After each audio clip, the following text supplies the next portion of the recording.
Thomas Jefferson. Polymath, eclectic, Renaissance man, founder. His unwavering influence is the last great check we enjoy upon our federal government, for no one argues with Jefferson. He is the one fixed point in an ever-changing political landscape.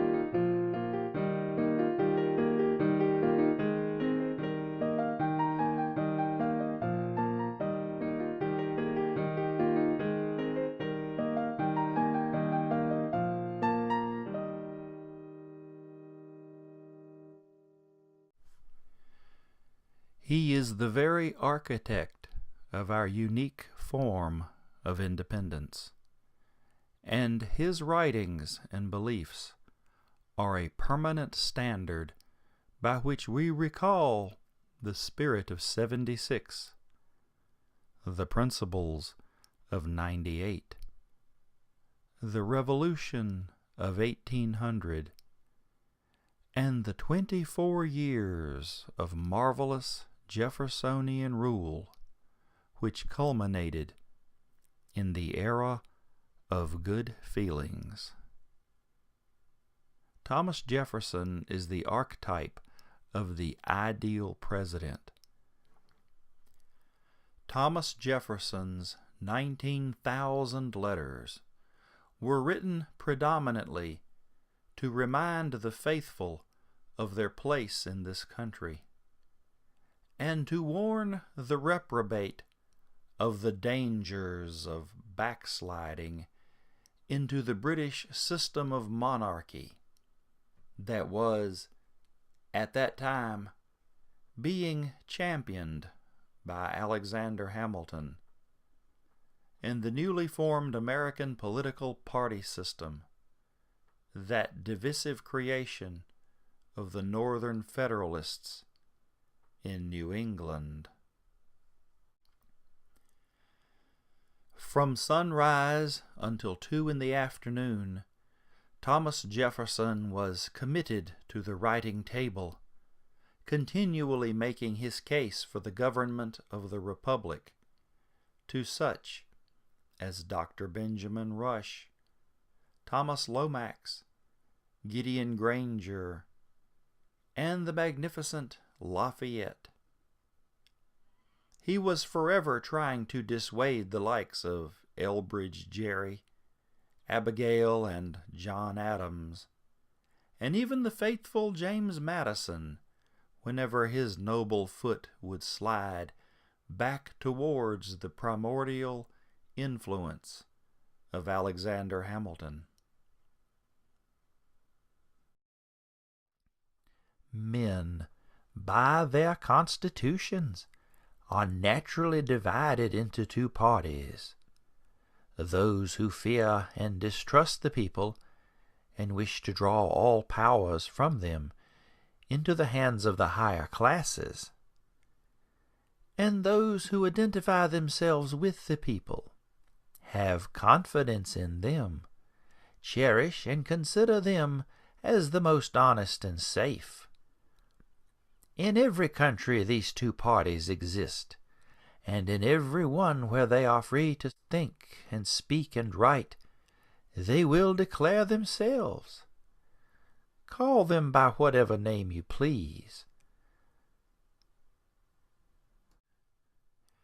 Both of our political parties, at least the honest portion of them, agree conscientiously in the same object, the public good, but they differ essentially in what they deem the means of promoting that good.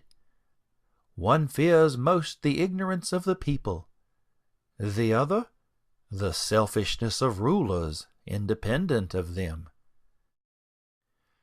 Which is right, time and experience will prove. We think that one side of this experiment has been long enough tried, and proved not to promote the good of the many, and that the other has not been fairly and sufficiently tried. Our opponents think the reverse. With whichever opinion the body of the nation concurs, that must prevail.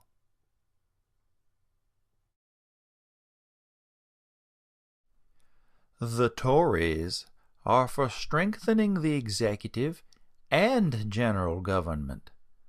The Whigs cherish the representative branch and the rights reserved by the states as the bulwark against consolidation, which must immediately generate monarchy. I never submitted the whole system of my opinions to the creed of any party of men. Such an addiction is the last degradation of a free and moral agent.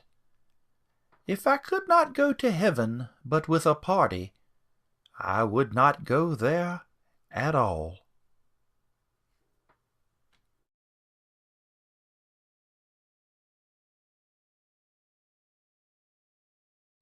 But what was so important about American independence?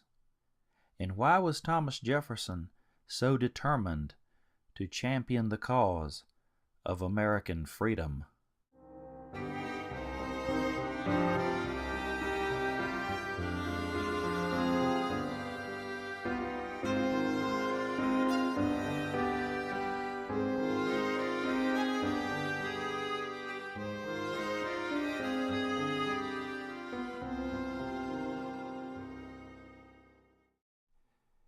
In 1757, Benjamin Franklin went to England. He would stay there for the next 18 years. During the time he was there, he would be questioned as to why the American colonies were so profitable in their business ventures and in their economy. Benjamin Franklin's response was this: "That is simple. In the colonies we issue our own money. It is called colonial scrip. We issue it in proper proportion to the demands of trade and industry, to make the products pass easily from the producers to the consumers. In this manner, creating for ourselves our own paper money, we control its purchasing power, and we have no interest to pay to no one." At this point, war had strapped England down to the point where she was going to have to start taxing her colonies in order to make ends meet.